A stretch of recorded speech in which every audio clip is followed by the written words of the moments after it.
ರೇಣುಕಾಸ್ವಾಮಿ ಕೊಲೆ ಪ್ರಕರಣದಲ್ಲಿ ಇರುವಂಥ ಆರೋಪಿಗಳು, ಅದರಲ್ಲೂ ಪ್ರಮುಖವಾಗಿ 5 ಆರೋಪಿಗಳು ಅವರ ಜಾಮೀನಿನ ಭವಿಷ್ಯ ಇವತ್ತು ನಿರ್ಧಾರ ಆಗುತ್ತೆ. ರೇಣುಕಾಸ್ವಾಮಿ ಕೊಲೆ ಕೇಸ್ ಆರೋಪಿಗಳ ಬೇಲ್ ಭವಿಷ್ಯ ಇವತ್ತು ನಿರ್ಧಾರ ಆಗುತ್ತೆ. 5 ಆರೋಪಿಗಳ ಬೇಲ್ ಅರ್ಜಿ ವಿಚಾರಣೆ ಇನ್ನೇನು ಕೆಲವೇ ಕ್ಷಣಗಳಲ್ಲಿ ಆರಂಭ ಆಗುತ್ತೆ. ಹೈಕೋರ್ಟ್ನ ಏಕ ಸದಸ್ಯ ಪೀಠದಿಂದ ಅರ್ಜಿ ವಿಚಾರಣೆ ನಡೆಯಲಿದ್ದು, ಈಗಾಗಲೇ ಕೋರ್ಟ್ಗೆ ಸ್ಪೆಷಲ್ ಪಬ್ಲಿಕ್ ಪ್ರಾಸಿಕ್ಯೂಟರ್ ಆಗಿರುವಂಥ ಪ್ರಸನ್ನ ಕುಮಾರ್ ಅವರು ಆಗಮಿಸಿದ್ದಾರೆ. ಇನ್ನು ದರ್ಶನ್ ಪರ ವಕೀಲರಾಗಿರುವಂಥ ಹಿರಿಯ ವಕೀಲ ಸಿ ವಿ ನಾಗೇಶ್ ಅವರು ಕೂಡ ಆಗಮಿಸಿದ್ದಾರೆ. ಇಲ್ಲಿ ಪವಿತ್ರ ಗೌಡ ಜಾಮೀನು ಅರ್ಜಿ ವಿಚಾರಣೆ ನಡೆಯುತ್ತೆ, ದರ್ಶನ್ ಜಾಮೀನು ಅರ್ಜಿ ವಿಚಾರಣೆ ನಡೆಯುತ್ತೆ. ಇವರು ಸೇರಿದಂತೆ ಒಟ್ಟು 5 ಜನ ನಿನ್ನೆ ಕೆಲವೇ ಕ್ಷಣಗಳಲ್ಲಿ ಅರ್ಜಿ ವಿಚಾರಣೆ ಆರಂಭ ಆಗುತ್ತೆ. ನೋಡಿ, ಇವತ್ತು ತನಿಖಾಧಿಕಾರಿಯಾಗಿರುವಂಥ ACP ಚಂದನ್ ಅವರು ಕೂಡ ಕೋರ್ಟ್ಗೆ ಆಗಮಿಸಿದ್ದಾರೆ. ಮಧ್ಯಂತರ ಜಾಮೀನು ಸಿಕ್ಕಿ ಈಗ ಆಸ್ಪತ್ರೆಯಲ್ಲಿ ಚಿಕಿತ್ಸೆಯನ್ನು ಪಡಿತಾ ಇದ್ದಾರೆ. ಅದು ಒಂದು ಕಡೆ ಆದರೆ, ಮತ್ತೊಂದು ಕಡೆ ರೆಗ್ಯುಲರ್ ಬೇಲ್ಗೂ ಕೂಡ ಅರ್ಜಿಯನ್ನು ಹಾಕ್ಕೊಂಡಿದ್ರು. ದರ್ಶನ್ ರೆಗ್ಯುಲರ್ ಬೇಲ್ಗೂ ಕೂಡ ಅಪ್ಲಿಕೇಶನ್ ಅನ್ನು ಹಾಕ್ಕೊಂಡಿದ್ರು. ಕಳೆದ ವಾರ ಅದು ಆ ಸಂದರ್ಭದಲ್ಲಿ ಎಲ್ಲ ಜಾಮೀನು ಅರ್ಜಿ ವಿಚಾರಣೆನ ಒಮ್ಮೆಲೆ ಮಾಡೋಣ ಅಂತೇಳಿ ಹೈಕೋರ್ಟ್ನ ಏಕ ಸದಸ್ಯ ಪೀಠದ ನ್ಯಾಯಮೂರ್ತಿಗಳು ತಿಳಿಸಿದರು.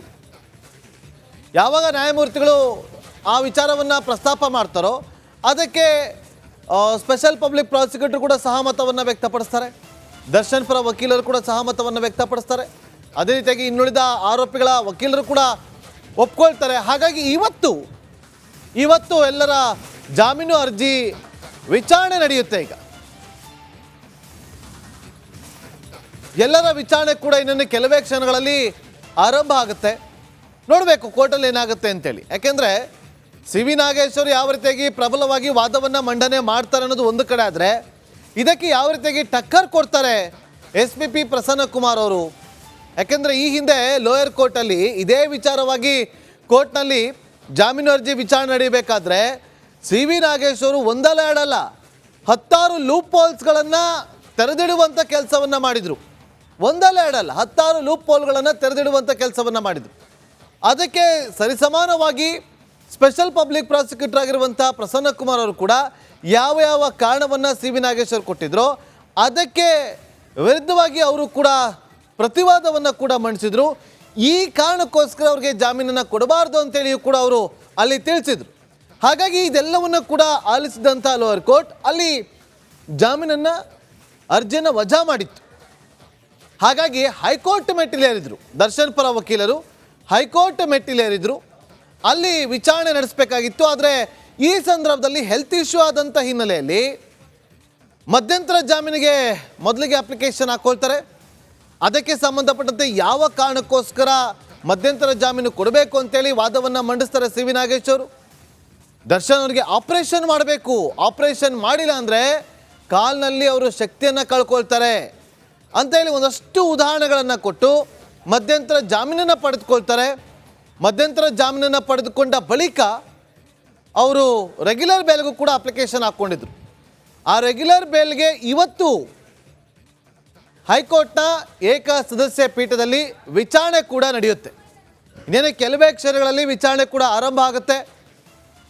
ಒಂದು ಕಡೆ SPP ಪ್ರಸನ್ನ ಕುಮಾರ್ ಅವರು ಆಗಮಿಸಿದ್ದಾರೆ. ದರ್ಶನ್ ಪರ ವಕೀಲರಾಗಿರುವಂಥ ಸಿ ವಿ ನಾಗೇಶ್ ಅವರು ಕೂಡ ಆಗಮಿಸಿದ್ದಾರೆ. ಜೊತೆಗೆ ತನಿಖಾಧಿಕಾರಿ ಚಂದನ್ ಅವರು ಕೂಡ ಆಗಮಿಸಿರೋದು ಈಗ ರಿಪಬ್ಲಿಕ್ ಕನ್ನಡಕ್ಕೆ ಮಾಹಿತಿ ಸಿಕ್ಕಿದೆ. ಇನ್ನೇನು ಕೆಲವೇ ಕ್ಷಣಗಳಲ್ಲಿ ವಿಚಾರಣೆ ಕೂಡ ಆರಂಭ ಆಗುತ್ತೆ. ನೋಡಬೇಕು ಏನಾಗುತ್ತೆ ಅಂತೇಳಿ.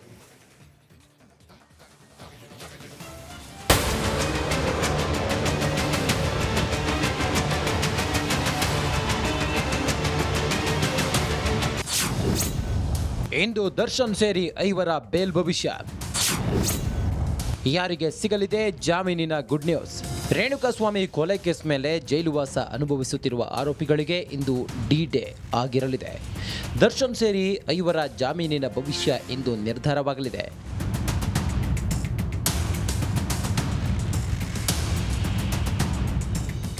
ಈಗಾಗಲೇ ಬೆನ್ನು ನೋವಿನ ಸಂಬಂಧ ಮೆಡಿಕಲ್ ಬೇಲ್ ಮೇಲೆ ಬಳ್ಳಾರಿ ಜೈಲಿಂದ ದರ್ಶನ್ ರಿಲೀಸ್ ಆಗಿದ್ದು ಚಿಕಿತ್ಸೆ ಪಡೆಯುತ್ತಿದ್ದಾರೆ. ಆದರೆ ಈಗ ರೆಗ್ಯುಲರ್ ಬೇಲ್ಗಾಗಿ ದರ್ಶನ್ ಪರ ವಕೀಲರು ಇಂದು ವಾದವನ್ನು ಮಾಡಲಿದ್ದಾರೆ. ಪವಿತ್ರ ಗೌಡಗೆ ಸಿಗಲಿದೆಯಾ ಜಾಮೀನು? ದರ್ಶನ್, ಪವಿತ್ರ ಗೌಡ, ಲಕ್ಷ್ಮಣ್, ನಾಗರಾಜ್, ಅನುಕುಮಾರ್ ಜಾಮೀನು ಅರ್ಜಿ ವಿಚಾರಣೆ ಇಂದು ನಡೆಯಲಿದೆ. ಹೈಕೋರ್ಟ್ ಏಕಸದಸ್ಯ ಪೀಠದಲ್ಲಿ ಆರೋಪಿಗಳ ಜಾಮೀನು ಅರ್ಜಿ ವಿಚಾರಣೆ ನಡೆಯಲಿದೆ. ಜಸ್ಟಿಸ್ ವಿಶ್ವಜಿತ್ ಶೆಟ್ಟಿ ಅವರ ಏಕಸದಸ್ಯ ಪೀಠದಲ್ಲಿ ವಿಚಾರಣೆ ನಡೆಯಲಿದೆ. ತಾನು ಮಹಿಳೆ, ಅಪ್ರಾಪ್ತ ಮಗಳಿದ್ದಾಳೆ, ವಿರುದ್ಧ ತಾಯಿ ಇದ್ದಾರೆ ಎನ್ನುವ ಗ್ರೌಂಡ್ಸ್ ಮೇಲೆ ಪವಿತ್ರ ಜಾಮೀನಿಗೆ ಮನವಿ ಮಾಡಲಿದ್ದಾರೆ. ಈತ ದರ್ಶನ್ ಮ್ಯಾನೇಜರ್ ನಾಗರಾಜ್ ಹಾಗೂ ಲಕ್ಷ್ಮಣ್, ಅನುಕುಮಾರ್ ಜಾಮೀನು ಅರ್ಜಿ ವಿಚಾರಣೆಯು ಇಂದೇ ನಡೆಯಲಿದೆ. ಇವರ ಬೇಲ್ಗೆ ಆಕ್ಷೇಪಣೆ ಸಲ್ಲಿಸಲು ಎಸ್ಪಿಪಿ ಪ್ರಸನ್ನಕುಮಾರ್ ಸಿದ್ಧವಾಗಿದ್ದಾರೆ. ನಾಗರಾಜ್, ರಿಪಬ್ಲಿಕ್ ಕನ್ನಡ, ಬೆಂಗಳೂರು.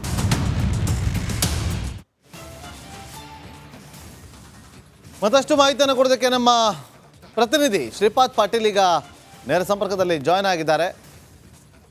ಶ್ರೀಪಾದ್, ಏನಾಗ್ಬೋದು ಇವತ್ತು?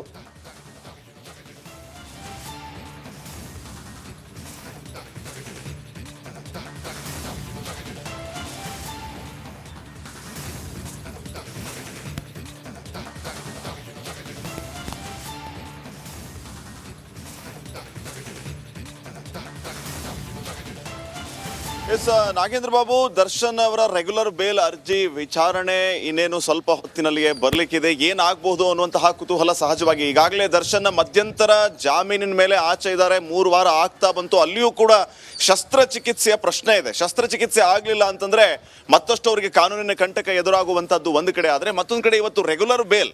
ಈಗ ಒಂದ್ ಕಡೆ ಏನಾದರೂ ಕೋರ್ಟ್ ಈ ಮಧ್ಯಂತರ ಜಾಮೀನಿನ ಅವಧಿ ಮುಗಿದ ಮೇಲೆ ಈ ರೆಗ್ಯುಲರ್ ಬೇಲ್ ಬಗ್ಗೆ ನೋಡ್ಕೊಳ್ಳೋಣ ಬಿಡಿ ಅಂದ್ಬಿಟ್ರೆ ದರ್ಶನ್ಗೆ ಮತ್ತಷ್ಟು ಕಂಟಕ ಎದುರಾದಂತೆ ಲೆಕ್ಕ ಒಂದು ಕಡೆ ಆದ್ರೆ, ಮತ್ತೊಂದು ವಿಚಾರ ಏನಂತಂದ್ರೆ ಇದು ಆರೋಗ್ಯದ ವಿಚಾರವಾಗಿ. ಈಗ ಹೆಲ್ತ್ ಗ್ರೌಂಡ್ ಮೇಲೆನೆ ಅವರು ಮಧ್ಯಂತರ ಜಾಮೀನಿನ ಮೇಲೆ ಆಚೆ ಬಂದಿರೋದು.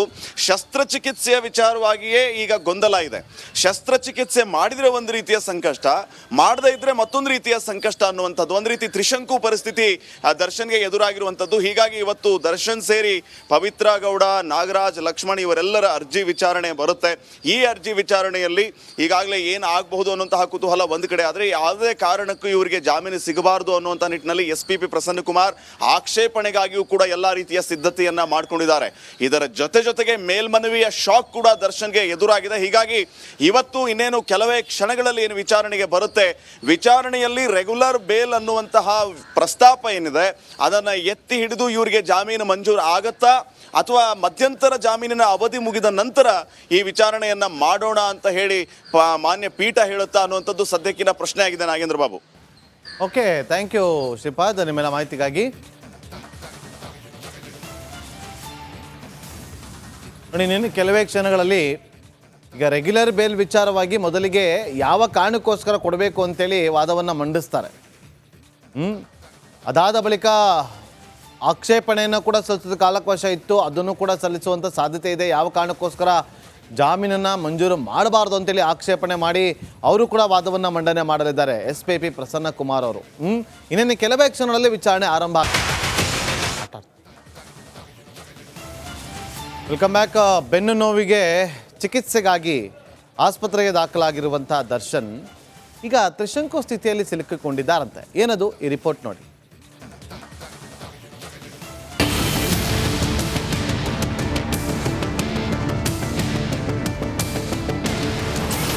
ತ್ರಿಶಂಕು ಸ್ಥಿತಿಯಲ್ಲಿ ಕೊಲೆ ಆರೋಪಿ ದರ್ಶನ್. ಬೇಲ್ ಭವಿಷ್ಯ ಏನಾಗುತ್ತೋ ಎನ್ನುವ ಆತಂಕ.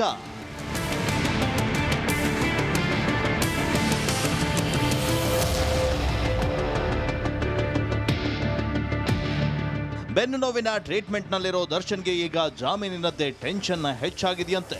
3 ವಿಚಾರ ಕೊಲೆ ಆರೋಪಿಗೆ ಕಾಡ್ತಿದೆ ಎನ್ನಲಾಗ್ತಾ ಇದೆ. ಹಾಗಾದ್ರೆ ಯಾವುದು ಆ 3 ವಿಚಾರ ಅಂತ ನೋಡೋದಾದ್ರೆ,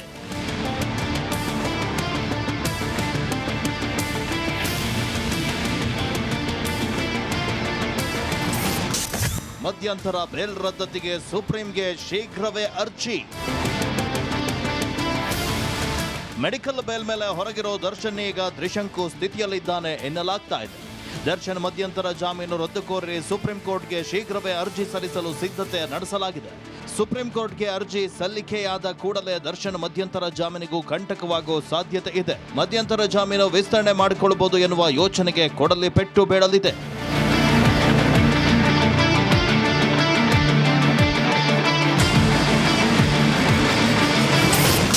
ಇಂದು ರೆಗ್ಯುಲರ್ ಬೇಲ್ ಅರ್ಜಿ ವಿಚಾರಣೆ. ಈತ ಹೈಕೋರ್ಟ್ನಲ್ಲಿ ರೆಗ್ಯುಲರ್ ಜಾಮೀನು ಭವಿಷ್ಯ ಏನಾಗುತ್ತೆ ಎನ್ನುವ ಆತಂಕ ಹೆಚ್ಚಾಗಿದ್ದು ಮಧ್ಯಂತರ ಬೇಲ್ ಅವಧಿ ಮುಗಿಯುವವರೆಗೂ ಜಾಮೀನು ಅರ್ಜಿ ವಿಚಾರಣೆ ನಡೆಸಲು ನಿರಾಕರಿಸಿದರೆ ಮತ್ತಷ್ಟು ಸಂಕಷ್ಟ ಎದುರಾಗುವ ಸಾಧ್ಯತೆ ಇದೆ ಎನ್ನಲಾಗಿದೆ.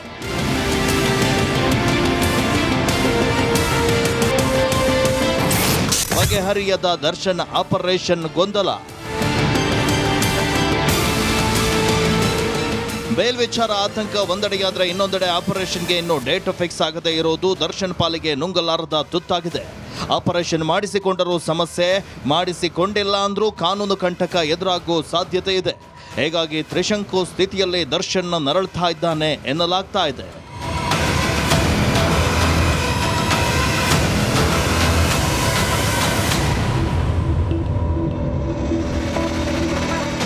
ನಾಗರಾಜ್, ರಿಪಬ್ಲಿಕ್ ಕನ್ನಡ, ಬೆಂಗಳೂರು. ನೋಡಿ, ಇಲ್ಲಿ SPP ಪ್ರಸನ್ನ ಕುಮಾರ್ ಅವರು ವಾದ ಹೇಗಿರಬಹುದು, ದರ್ಶನ್ಗೆ ನೋವಿದ್ರೆ ಸರ್ಕಾರಿ ಆಸ್ಪತ್ರೆಯಲ್ಲಿ ಚಿಕಿತ್ಸೆಯನ್ನು ಕೊಡಿಸಿ ಅನ್ನೋ ವಾದವನ್ನು ಮಂಡನೆ ಮಾಡ್ಬೋದು.